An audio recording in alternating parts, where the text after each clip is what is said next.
If your plan is to buy a home before the end of the year, I have a step-by-step guide that you can follow to accomplish this dream. Step 1, getting pre-qualified. I would like for you to know how much you're going to invest on a monthly basis. I find that too many people are fixating on the price of the home, and unless you're going to pay cash, the price of the home shouldn't matter as much as the monthly investment that you're going to be willing to make. Right now, more than ever, people are fixating on interest rates, and I understand interest rates may be higher than what we saw a couple of years ago. However, did you know that a couple of years ago, people were overpaying for the homes? Did you know that there was bidding wars, 10, 15 different offers? You had to be paying $20, $30, $40, $50,000 above asking price. So let me ask you this. Are you okay with paying a little bit more on your interest rate right now? Or were you okay with paying $50,000 to $60,000 above asking price? So my question to you as a buyer, are we really in a worse market? Or is this a serious market? Is this the market where you want to be purchasing a home with the current incentives that the sellers are offering? Think about this. You're in a position where the bank is willing to loan most of the money with a small down payment up front. Isn't that a blessing? Isn't it great that a bank, depending on your credit worthiness, is willing to lend you most of the money that you're going to be using to purchase this home? Some of the biggest upfront costs of purchasing a home are going to be your down payment and your closing costs. Now, depending on the program that you're financing through, your down payment can be as little as $0 for a VA loan, 3.5% for a FHA loan, and anywhere between 3 to 20% for a conventional loan, which is why it's so important to get pre-qualified. So step 1, getting pre-qualified to know what our purchasing power is. Step 2, finding a great real estate agent. Now, a lot of people think, I'm going to go with my neighbor. I'm going to go with my family member who does this once or twice a year or is a real estate agent part-time. And I'm going to tell you right now, that is one of the biggest mistakes you can make. Not knowing who is going to represent you or knowing for a fact that they are not doing this full-time should definitely bring up some red flags. Why? Because you only get better at things by doing them more often. Now, my recommendation to you is that you go and you do your own research on what these real estate agents are actually doing.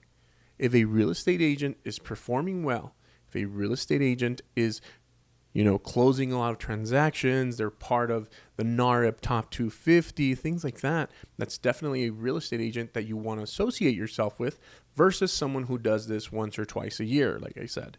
Your aunt that does taxes, real estate, and changes tires is not necessarily the best source of guidance when it comes to the largest purchase of your family's near future. Some people only purchase a home once in their lifetime. Now, let me ask you this. If you're getting open heart surgery, would you want to do that with a part-time doctor or with a doctor that is well-renowned, a doctor that does it very often, a doctor that has seen every single situation? So next time that you're looking at who is going to represent you in the biggest purchase of your life, make sure that it's a licensed professional and make sure that they are doing this often. Of course, if it's in the El Paso area, give me a call. I would love to be your source of real estate knowledge. My phone number is 915-900-6533. Step 3, let's go home shopping, right? Wrong. Home shopping doesn't necessarily mean driving around your city, finding a home or looking at different homes without a plan. That's the entire reason for this video. I want you to have a plan. I want you to sit down with the decision makers in your household and come up with the list of wants and needs. Now, by this time, you have already gotten pre-qualified, so you know exactly what your purchasing power is. You've already spoken to a professional, a licensed professional, a real estate agent that is going to be representing you. Now it's time to focus on our wants and needs. And on one side of the list, myself and my partner are going to put all of our wants. These are some non-negotiables in my home. And then we're also going to put some of our needs. This is what we need in our home. These are the homes that are in our price range. This is what we are looking for. So we put our wants and our needs together, okay? And we are going to find a happy medium, okay? Why? Because in this market, there may be the home that you want, okay? But it may be outside of your pre-qualified budget. And the last thing I want is for you as a consumer to be disappointed. It's going to be your real estate agent's job to be your biggest cheerleader, but it's also going to be your real estate agent's job to be the person that gives it to you straight. You know what? This is outside of our budget. Does this fit our wants and needs list? Believe me, I learned a long time ago. The great thing about a deal is that there always is another deal. Okay? So don't think with the mentality of, oh, well, this is the last home available. That's not the case. Okay? If the home fits all of your wants and needs and it's in your price range, I strongly recommend you go to the next step. Step 4, submitting an offer. Now, here is the beginning of the end. Once you submit an offer, okay, you're almost reaching the end part of it, which is home ownership. Now, submitting an offer for the home that fits your wants and needs, there has to be some important factors taken into consideration. Important factor number 1, when is the closing date on the contract? A lot of times people don't understand when they have to perform under the contract. So when is that closing date? Are you going to be in town? Will you have your down payment ready by then? Will you be out of your current living situation by then? Is this a viable option? That is the reason why your loan officer and your agent have to be in great communication to ultimately serve you best. Is there an option period? Now you're wondering, what is an option period? The option period is the period from the time you execute the contract to whatever time is negotiated on there. Typically 10, 12, 14 days on an option period. During this period, you inspect your home. A licensed inspector goes out to your home, gives you your inspection report. It is during this period that you can negotiate price reductions, repairs, different terms on the contract, or you can back out of the contract. Make sure that your contract has an option period and make sure that your agent is staying on top of the deadlines. Step 5. This is what the part that I like to call the waiting game. After your offer has been accepted, after your option period has ended and you've negotiated repairs, you've negotiated price reductions, or you've negotiated different terms on the contract, there's a little bit of a waiting period. And this is typically when people contact me and they say, hey, Mario, what's going on here? And unfortunately, as an agent, the only thing we can say is what? Hey, we can't do anything but wait. Now, what are we waiting for during this waiting period? Typically, it's going to be the appraisal. So you may be wondering, what is an appraisal? The appraisal is the valuation of your home.